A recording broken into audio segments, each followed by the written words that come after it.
I watched the spelling bee with the subtitles on before I got here. We want to talk about a confidence boost. Holy shit. Wow. Right? Watch some small children embarrass themselves on live TV. Excellent. Been on the road a little bit for comedy and stuff like that. Went to California recently, San Francisco. Yeah, don't go there, okay? Saw a lot of weird shit I wasn't used to in San Francisco. Mostly young people with money, right? Saw a 12-year-old leasing a Tesla. I was like, what is this? I'm just saying I understand why people jump off that bridge. You leave your house in the morning, you know, trip over a baby worth its weight in Bitcoin, you're like, all right. Now, have you been to San Francisco? Costs $6 just to get in. We have sex clubs more affordable than that in Portland. Right? I could probably find it on this backdrop, to be honest. Right there. No, I'm saying, it's cheaper to go to an orgy in San Francisco than it is to exist in Portland. Right? Yeah. I'm a very laid-back person, right? Real easygoing. Not a lot of stuff gets to me, which I thought was a good thing. It's not. I'm laid back sexually, right? I'm a people pleaser. I'm into whatever you're into. You know, sure, spit in my mouth. I got health insurance. Like,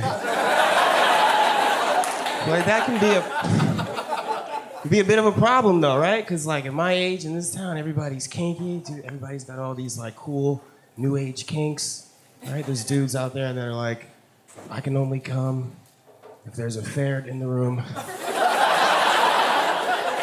While we watch Step Brothers on mute, you gotta call me the Chancellor. Meanwhile, I'm like, I can only come too early, okay? No, it's not my fault, right? Like, I grew up very sheltered and religious, you know? Growing up, the hottest woman in the world to me was Elaine from Seinfeld, okay? All right? Exactly, nothing against her, very beautiful women. I'm just saying, like, my options at that point were her, Marge, or Pikachu. It's just like whole after-school programming block they had there. Yeah.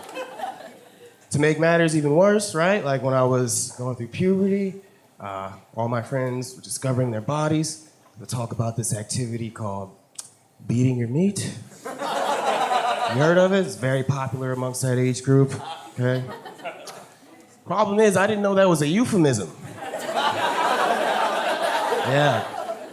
So unfortunately, okay, so for those of you who don't know what a euphemism is, I'll explain, right? It's like a lighthearted turn of phrase used to soften the blow on something more harsh or crude, right? Like kick the bucket instead of die, lone wolf instead of white terrorist.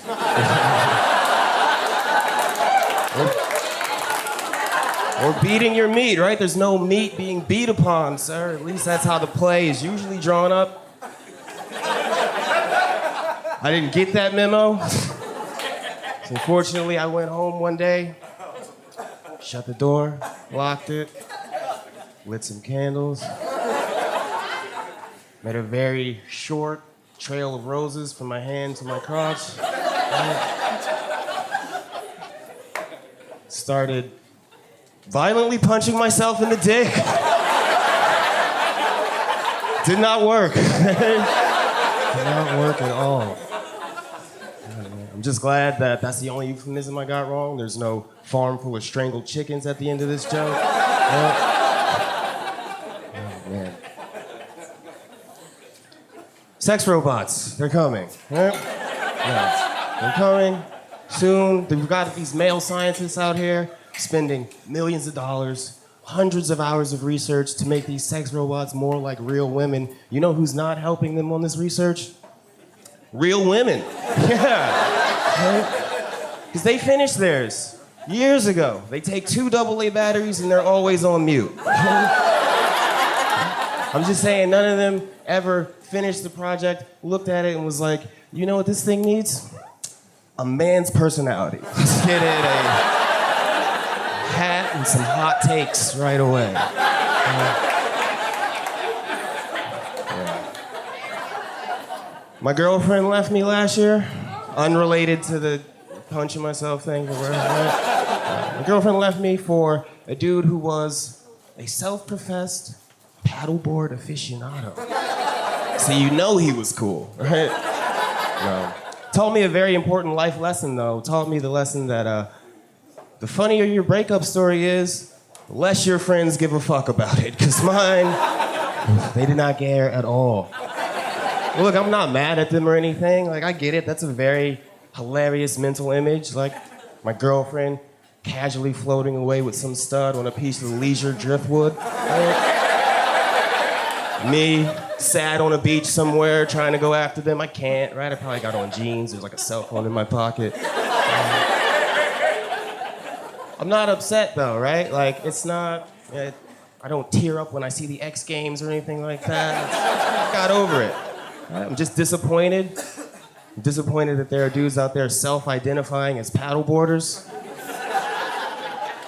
I don't think you can build a personality around having excess cash and perfect balance. Thought about it a little bit, though. Kind of makes sense that she left me for him, right? Because, look, I'm a comedian. I do this every night, chase my dreams, whatever. But that dude can almost surf. And that's pretty cool. Hey, I'm Thomas Lundy. You guys have been awesome.